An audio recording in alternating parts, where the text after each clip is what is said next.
Sad news I woke up to on Tuesday. I picked up my phone and I started scrolling through Instagram, and post after post I saw and learned that founder, creative director of MASQUE Milano and Milano Fragranze, Alessandro Brun, had passed away. It was such a shock, like a complete shock to wake up to that, because post after post I saw the news that he had passed away. I didn't even know the guy was sick, but I got to know him fairly well. I met him many times. I've shot several videos with him and of him that you can find on the channel, and he was a very nice guy who has left us with two great houses out of Italy. I'm focusing on Milan. It's MASQUE Milano and Milano Fragranze. So in today's video, I'm doing basically a dedication to his creativity and also to the fragrances that he's left us with from the brands MASQUE Milano and Milano Fragranze. If you want to find out about these fragrances, then please stay tuned.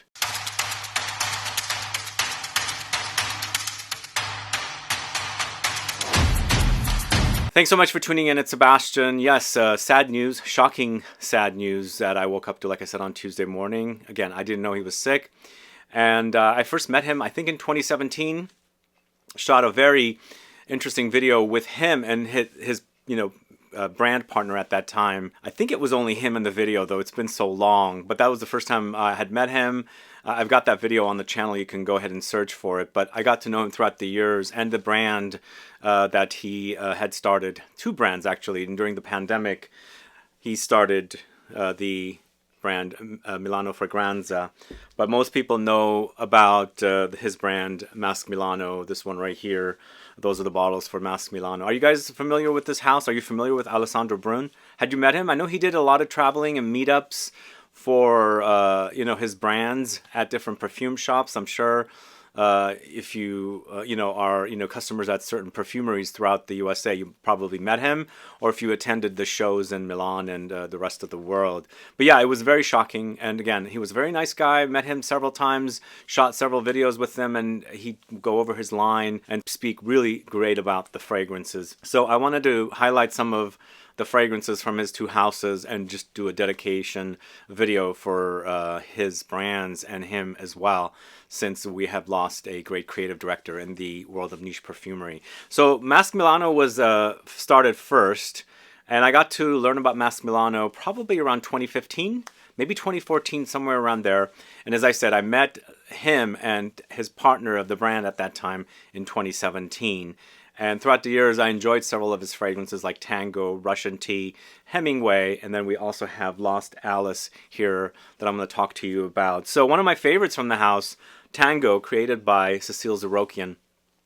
They did tend to work with a lot of great perfumers, so a lot of great perfumers have created some of these fragrances, and kind of sort of like Frederic Malle, where they'd select a perfumer to work with. And Tango is a really great spicy amber fragrance, of course created by Cecile Zarokian, who's very well known in the world of niche perfumery. This is an amber fragrance, very warm, spicy, and resinous and balsamic. It has amber, benzoin, cumin, cinnamon, tonka beans, cardamom, black pepper, damask rose. Probably one of the best ambers out there, and a great creation by Cecile Zarokian.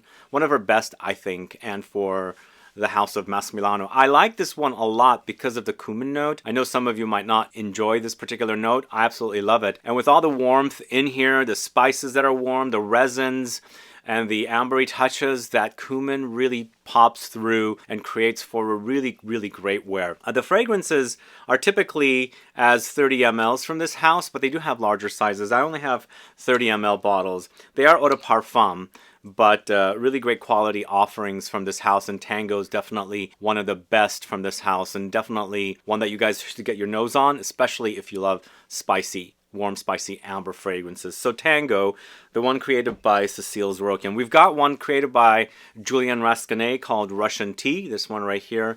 So Russian Tea, I think Russian Tea and Tango are two of the earlier creations from the brand. And I don't have every single fragrance from this house. I'm just selecting 4 that I have out of like 6 or 7 here from the brand. And I consider these some of the best from this house. And I enjoy Julien Rasquinet's creations. Obviously, I speak about them a lot. And this is definitely one of his best. It's black tea, leather, mint, birchwood, frankincense, raspberry, labdanum. So that birchwood is really key in this fragrance. It's really, really super smoky and charred. Like, if you like that kind of a effect in fragrances, definitely check this one out. And I like it contrasted against the black tea and of course the leather as well. They work really wonderfully together. And the mint is typically found in a lot of different teas, and so it works here even against that smokiness and also the leather. It doesn't come off like a candied or toothpastey mint. It is definitely the authentic kind, and if you've ever had actual mint boiled as a tea, you'll know what I mean, because it's definitely like that in here. But there's also frankincense here. The labdanum provides an ambery effect with the fragrance, a bit smoke as well, because labdanum tends to have a bit of smokiness, definitely ambery and a bit spicy as well. And then you've got to remember there's fruity notes of raspberry in here, and I feel like Julien does really great work with fruits, and it's a really great offering here. So Russian tea, one of the best tea fragrances, but I do have to say it's quite smoky. It's ashy smoky, so that birchwood is pretty potent. And the other thing I should say about the birchwood is it does have a bit of a leathery effect, so it tones up the leather that's in this fragrance. So it's a very unique creation, I think. The next one is created by Fanny Bal, and I think it's only one, this collection, I think it's only one perfumer. I don't think there's a perfumer that's created more than one. At least that's what I remember. But Hemingway, created by Fanny Bal, is a vetiver-focused fragrance. It's basically a vetiver overdose. So if you like the idea of vetiver, you got to check this one out. It's a really, really great vetiver. And even though I keep saying I'm bored of vetiver, I think this is a really great job. It's an overdose of vetiver. You've got vetiver, you also have Haitian vetiver, Java vetiver, so 3 kinds of vetivers in here. And you've got rhubarb, that kind of vegetal, fruity, sweet, tart, tangy kind of a note that's kind of nicely contrasted with the earthy kind of woodiness of the grassiness of the vetiver that's in here. There's also ginger, leather, patchouli, and cedarwood. The combination is really, really great. It is pretty dominated by the vetiver, so that's basically what you get. But when you really focus on the fragrance, you're wearing it, studying it, and you can get past, your nose can get past the vetiver, because the vetiver does come off really, really potent, because there's 3 kinds of vetivers here. You'll notice the rhubarb, the ginger, the leather, the patchouli, and the cedar. Although the cedar does kind of blend in with the vetiver, but for me, patchouli also stands out, and I love the combo of vetiver and patchouli together.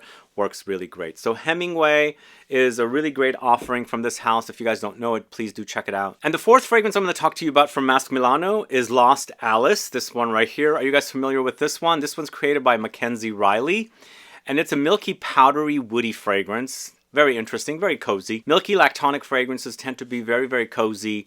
There's this kind of a comforting vibe about them. They're very smooth and creamy. Very smooth, and it relaxes, you know, you can wear them.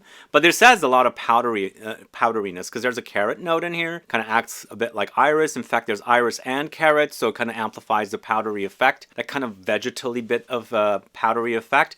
But for me, it's the milk, sandalwood, carrot, Orris combo that's really, really super delicious. So it's not only creamy, the liquidy creaminess, but also the powdery kind of effect that you get here. So it creates a very interesting powder-liquid combo. But in addition, there's black tea, ambrette, bergamot, black pepper, clary sage, and the ambrette is also really, really great in here. It provides this kind of musky effect, more in the way of musky, vegetal, powdery, a bit iris-like, I should say, not ambrette, because we're talking about ambrette, and also somewhat fruity and boozy as well. It's a great offering, one I just recently learned about, and I really enjoy the way it smells. If you like creamy, lactonic, woody fragrances that go into the powdery direction and musky direction, Lost Alice definitely is one that you should check out. So those are the 4 fragrances I'm going to talk to you about from Masque Milano.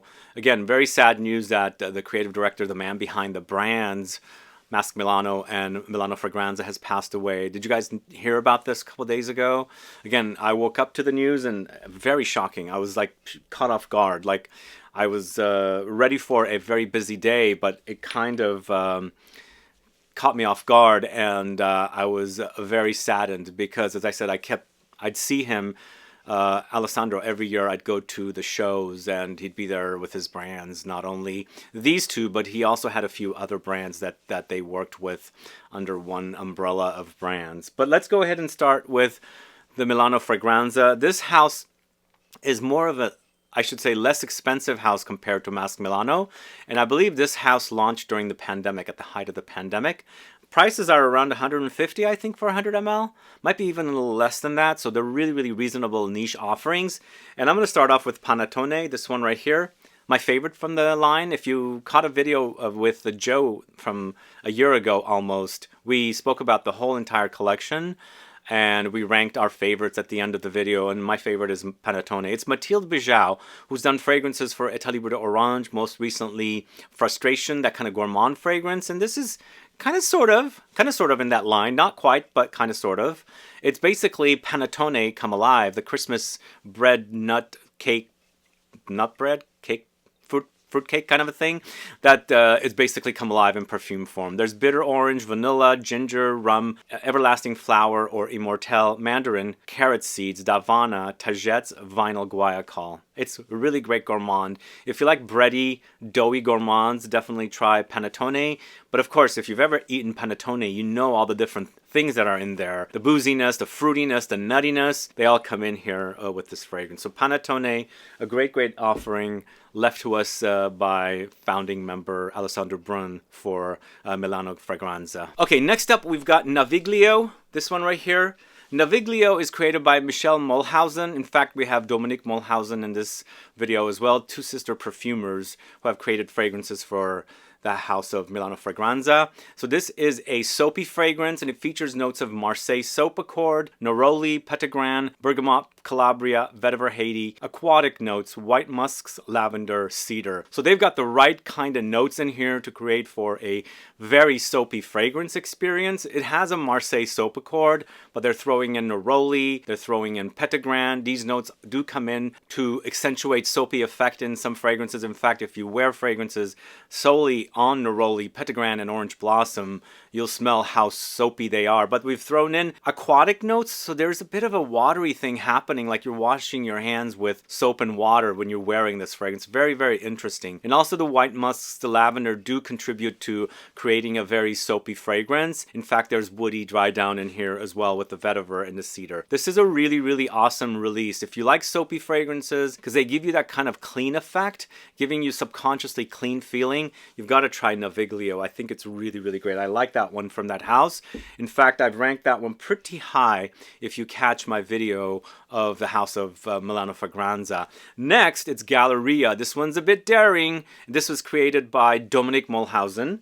This is Naviglio is Michelle Mulhausen, and I believe they are sister perfumers. Anyway, this Galleria is very, very daring. You've got to get through the initial blast and then the dry down. Super fantastic, but it's an animalic start. So if you're opposed to animalic fragrances, be warned of this one. It's leather accord, iris pallida, red fruits, violet leaves, coffee beans, davana, citrus notes, sandalwood, patchouli, amber, carrot seeds, bitter orange leaves. Yes, you have a very rough start. It's leather to the max, but the leather dries down to kind of a gourmand, sweet, buttery suede leather.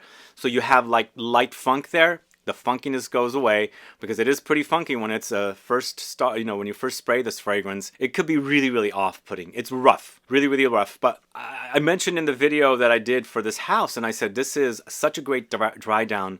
Just have to bear with that whole blast. If you can get through that, the dry down is super fantastic, and yes, it's definitely kind of nearing the gourmand level. So there's fruits, there's warm notes, resins, citruses, and things like that. It's super fantastic. So I do rank this one high from the house of Milano Fragranze. This is Galleria. And then the last fragrance from the house of Milano Fragranze is Brera, this one right here. So Brera, I think, is a very popular fragrance for this house, and it's created by Violaine Collat.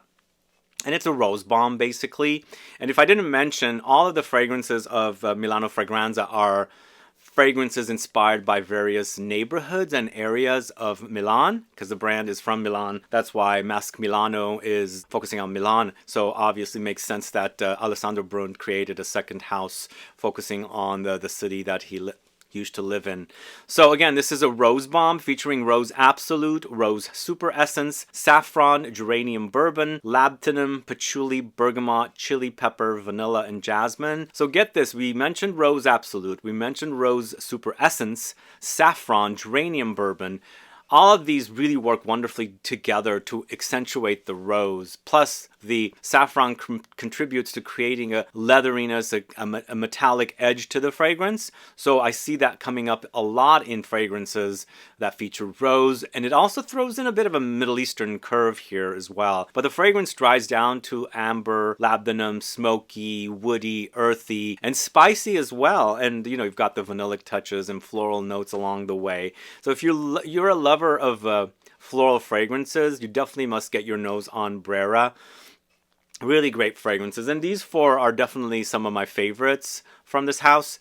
I like a lot of the others as well, but they seemed a bit faint compared to these four, and I really like some of these. Well, not some of these. I really definitely like these four because they were substantial. There was a few other fragrances from the House of Milano Fragranze that were kind of aromatic green leaning, but they seemed a bit faint, so I didn't select those. You might like them. Check them out. Again, the brand is not overly overpriced, so it's a good priced, decent priced niche house for you to graduate if you haven't discovered niche yet from designers. I think this is a great stepping stone to niche fragrances. So anyway, Brera is the fourth fragrance.